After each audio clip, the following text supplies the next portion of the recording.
gente vai falar sobre mais um assunto muito importante de política brasileira, mas que envolve uma situação internacional.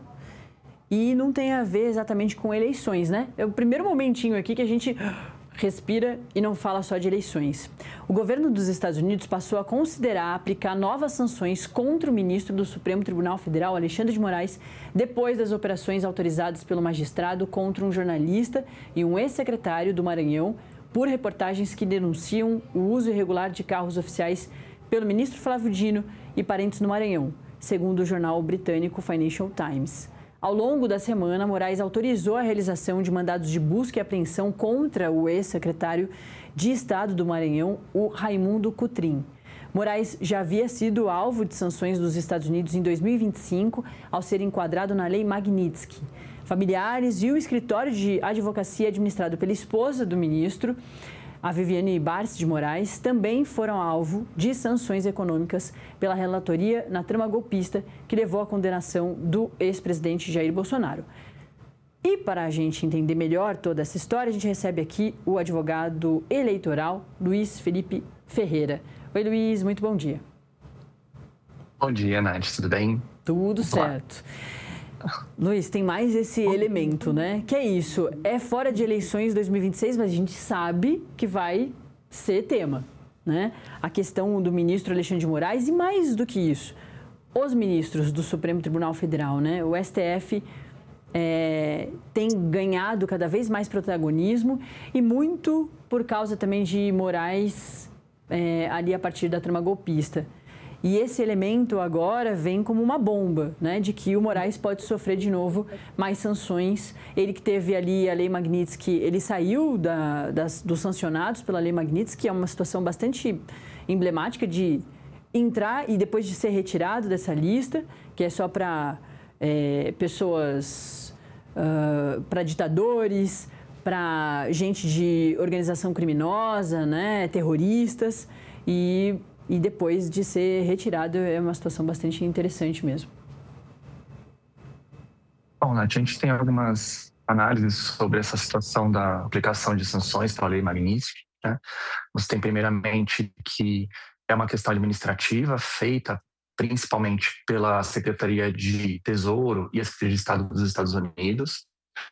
Então ela analisa com a atuação de diversas pessoas, como você falou, ditadores, terroristas, enfim, criminosos, mas também não só o ministro Moraes, mas você tem também os juízes do Tribunal Penal Internacional que também estão sob sanções, justamente porque abriram processos contra o primeiro-ministro Israel Netanyahu.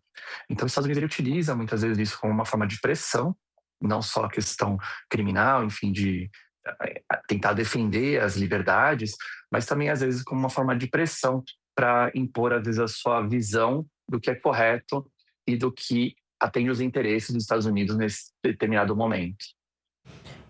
É exatamente isso. E essa questão, né, dos jornalistas, do jornalista ali, é uma questão também muito esquisita, né? A gente vem falando bastante sobre isso e pela importância de se entender a história toda. Então, acho que também a coisa da notícia, do fato mesmo, já é muito emblemática, né? Essa questão da liberdade de imprensa, primeiro, ela tem que ser sempre muito defendida. E o próprio governo Trump também tem problemas com a liberdade de imprensa. Ela chegou a processar o New York Times por quase bilhões de dólares, né? O Pentágono quis limitar o acesso de jornalistas a informações e acesso às mensagens que o Pentágono estava falando para os repórteres.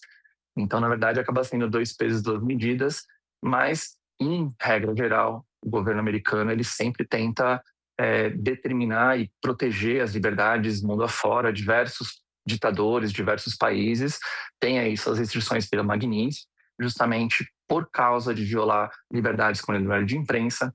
E a gente tem aí, judicialmente, poderia o ministro Moraes, caso ele seja sancionado, ele pode, sim, os Estados Unidos, entrar com um recurso judicial para rever essa decisão administrativa da Secretaria de Tesouro.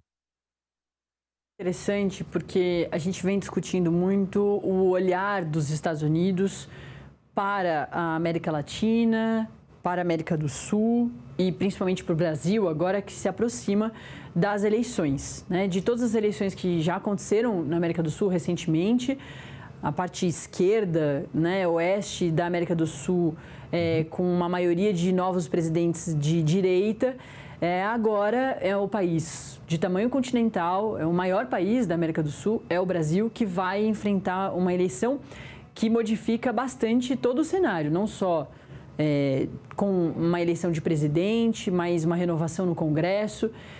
E os Estados Unidos estão muito de olho. Essa situação, com a atenção, principalmente ao ministro Alexandre de Moraes, deixa tudo mais intenso? Pode mostrar que, sim, os Estados Unidos estão acenando de que estão de olho no que está acontecendo aqui e vão continuar sancionando, vão continuar tarifando, para, de certa forma, ter algum tipo de controle ou mostrar o tamanho do poder do país, dos Estados Unidos?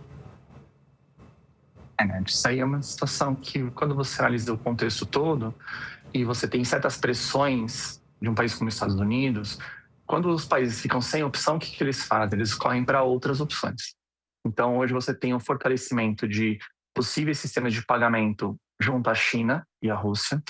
Você tem um fortalecimento da desdolarização, ou seja, diversos países, inclusive o Brasil, fazendo o swap cambial com moedas na China. E essa interferência americana, ela não é exclusividade do Brasil. Você tem também os Estados Unidos sancionando e buscando pressionar o próprio México. Tanto o México quanto o Brasil são poucos países da América Latina que têm hoje os narcotraficantes como terroristas. A Venezuela, como já foi invadida, ela já não tem mais esse problema.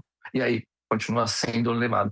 Mas tanto a presidente do México quanto o presidente do Brasil, eles estão tendo que tomar certas posturas de enfrentamento, muitas vezes, contra o governo Trump por causa dessas formas de sanções diretas ou indiretas que estão acontecendo. Perfeito. A gente vai voltar a conversar com Luiz Felipe Ferreira muito em breve, porque essa história vai bastante longe ainda, né, Luiz? Muito obrigada, viu? É sempre muito bom te ter aqui. Imagina, obrigado a você, né? Obrigado a todos. Bom, e antes do ponto final, no Acorda Metrópolis,